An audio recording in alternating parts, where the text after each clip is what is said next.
Hey guys, you're in a nutshell with me, Ina. Alam nyo, sometime last year na pag-usapan na natin ito.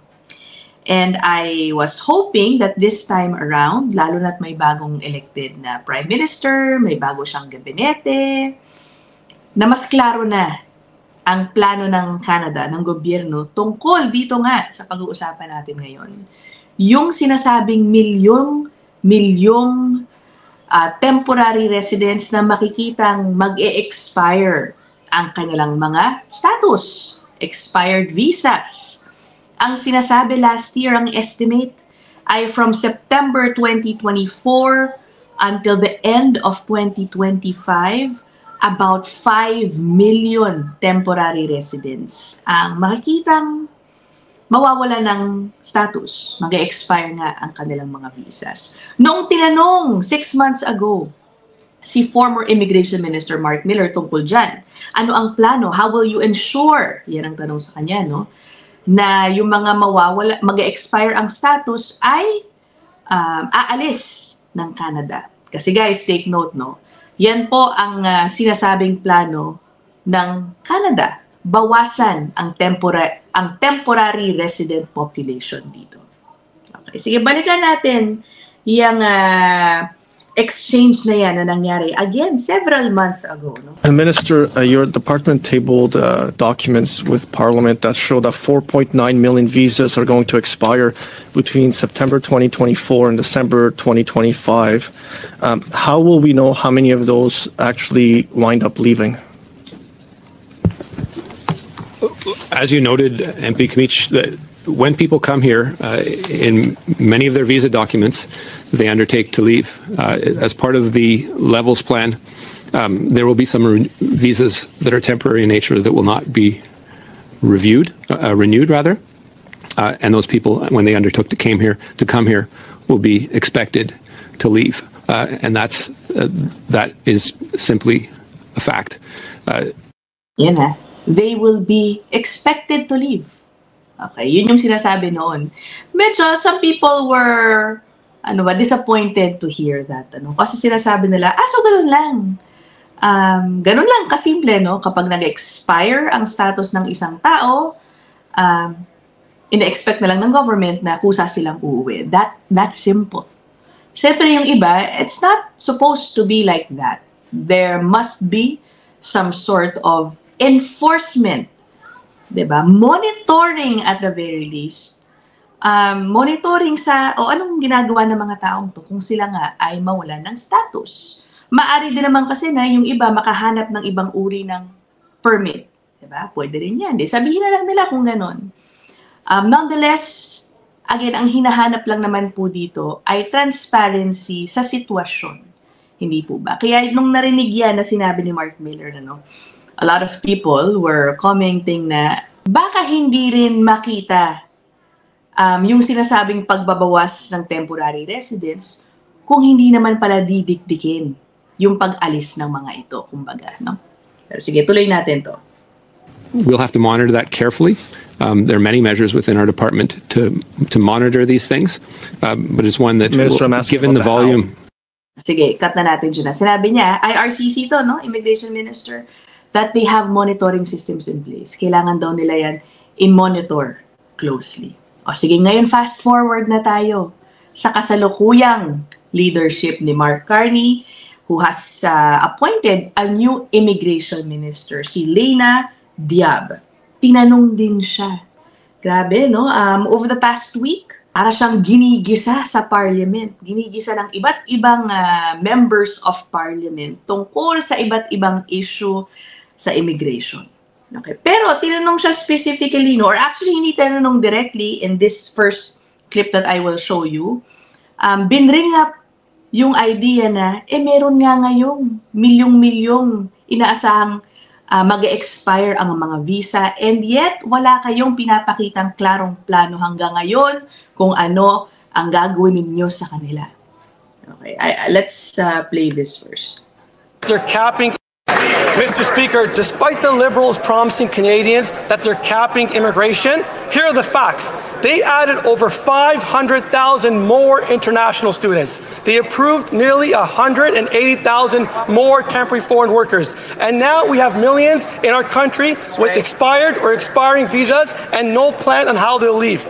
Their mismanagement has put pressure on housing, on healthcare, and jobs. So after Yan, nasabi doon na. And yet, wala silang plano on how the millions who are facing expired visas will leave. Okay, ang susunod na magsasalita dito yung bagong immigration minister. At the very least, dapat i-dispute niya yun, kung meron talaga silang nakaprepare na plan.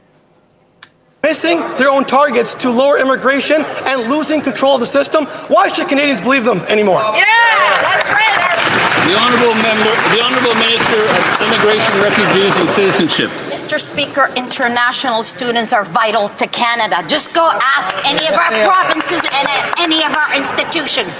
So are our temporary foreign workers. They are essential to our agricultural center, to our fishing center, to many facets of our population. Having said that, we understand in this new government that we need a balanced system. And for that reason, we have lowered the number of permanent residents as well as temporary numbers. We understand how to balance and how to work efficiently with our system. Thank you. Honorable député de Louis Saint-Laurent. Wala siyang binanggit, guys. Wala siyang binanggit. Hindi niya dinispute yung pinupunto nung una na wala kayong plano doon sa mga mag-expire na visas. Diba? Although I have to give it to the new immigration minister, si Miss Leyna Diab. She at least, it's good to hear her stressing yung kahalagahan ng pagkakaroon pa rin ng temporary foreign workers sa Canada, maging ng mga international students. Yan, she is obviously highlighting yung value na kinocontribute ng mga yan dito sa Canada. And kinaklarify niya na they are parang balancing yung needs ng Canada patungkol dyan. Dahilan kaya pinabawasan nga daw nila yung bilang ng mga temporary residents. Pero ayun na nga, there's still no clear statement on how they will monitor at the very least yung sinasabing mga mag-expire na visas. Etong sunod naman na ipapakita ko sa inyo. Tinanong siya diretso. Okay. Meron daw, sabi nung isang member of parliament dito, merong sinasabing 500,000 on the deportation list ng gobyerno last year daw. Ano na ang status ng mga ito? Okay, ano na ang status ng mga ito? That simple question, at muli, hindi niya masagot ito ng diretso. Okay, eto guys may deportation order na ito. Doon kasi sinasabing mga mag-expire ang visas. I think at the very least, at the early stages, monitoring the movements of these people is the most important part. Okay? At least initially. Again, because hindi naman ibig sabihin na sila po ay mag-expire ang visa, na kailangan na nilang umalis kaagad-agad. I believe they are given a period of time to remedy their situation. So at the very least, monitoring, di ba? Yung mga hindi makagawa ng paraan to extend their stay, then that is when, processing for their possible removal could take place. Pero nga, walang naririnig tungkol sa proseso na yan. Again ito tinatanong na nasa deportation list na ito. May deportation orders na pala ang mga taong ito. Paano na-enforce yan? Yan ang tanong sa kanya. Honourable Member. What's not sustainable is that there's 500,000 people, roughly 500,000 people as of December who need to be removed from the country. How many have been removed? The Honourable Minister. Again, Mr. Chair, I say to you, those numbers are taken way out of context. Oh. The Honourable Member. I would ask her to say that to somebody who can't find housing in Toronto right now. There are 500,000 people at least in Canada who have no legal reason to be here. How many have been removed since this report came out in December? The Honourable Minister. No, Mr. Chair, we recognize there are challenges in our housing and infrastructure. That is why we have tabled the levels plan that works on sustainable immigration. We are reducing our permanent residency number. Let's talk about challenges. Our ERs are overflowing. People can't find Wala pa rin siyang binibigay na straight answer, homes or jobs. And the Levels report has immigration going up. How many people have been removed of the 500,000 that are on deportation orders that were announced in December? I think that's the third time that that question was asked.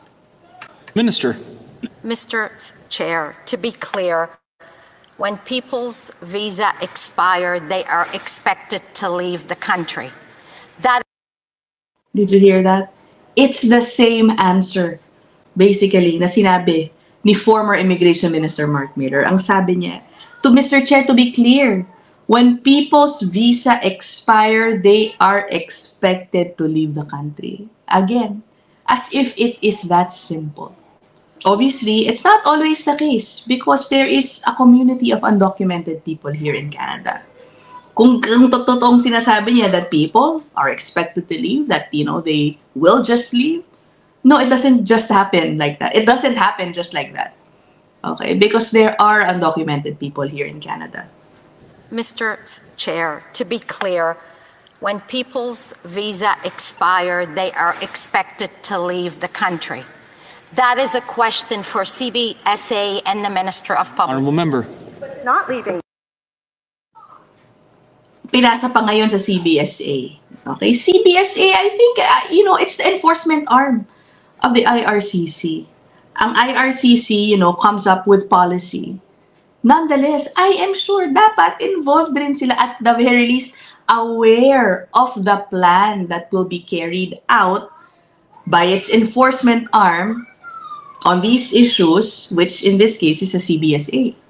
Diba? So again, parang wala palang update, from the last immigration minister. Ganon pa din. Not leaving the country. That's the problem. They're not leaving. And she won't tell us how many have been removed. What's the plan to get them to leave? The minister. So, Mr. Chair, again, to you, through you, to the member. We have rules in this country, and we expect people to follow those rules. Member. Being followed. Does she not understand that if we do not remove people who do not have a legal right to be here, that the system is meaningless? Will she admit that the system, they broke it, and it's out of control? Parang paikot-ikot lang sila dyan, ayun na nga. Ako, sa totoo lang, just for this episode's topic, it's unclear to me what the government's plans are with regards to those who will have their visas expired. I know this is a hot topic because expiring visas, isa po yan sa pinakamalaking problema ng mga temporary residents ngayon. Totoo, many are facing expiring visas. Okay, malapit na mag-expire ka na lang visa, malapit na sila mawala ng status. So I just thought this might be something of interest to you guys. Ako, ang paniniwala ko, yung mga Pilipino po na temporary residents, masunurin po tayo sa rules ng Canada. Takot tayong magstay dito nang walang status, at least most of us. Because I do know there are also undocumented Filipinos here. But yeah, what do you think about this? Okay, hindi ko naman po sinasabi na dapat paalisin na lahat ng temporary residents. No. Again, dito po sa channel na to tayo ay sinusubaybayan lang po natin ang policy na ina-announce. At the same time, we are also monitoring how these policy announcements are being implemented. Diba? Yun lang naman. Ulitin ko, at least nakakatuwa. Narinig natin doon sa bagong immigration minister na binibigyan niya pa rin value, syempre nga naman, ang temporary foreign workers at international students. So, alam mo yun, there will still be room for immigrants to come in. It's just that it will happen at lower levels. Okay, yung mga bilang po ng tatanggapin. Okay, yun lang naman. Let me know what you guys think. I'll end this episode here. I'll see you guys in the next one. Bye!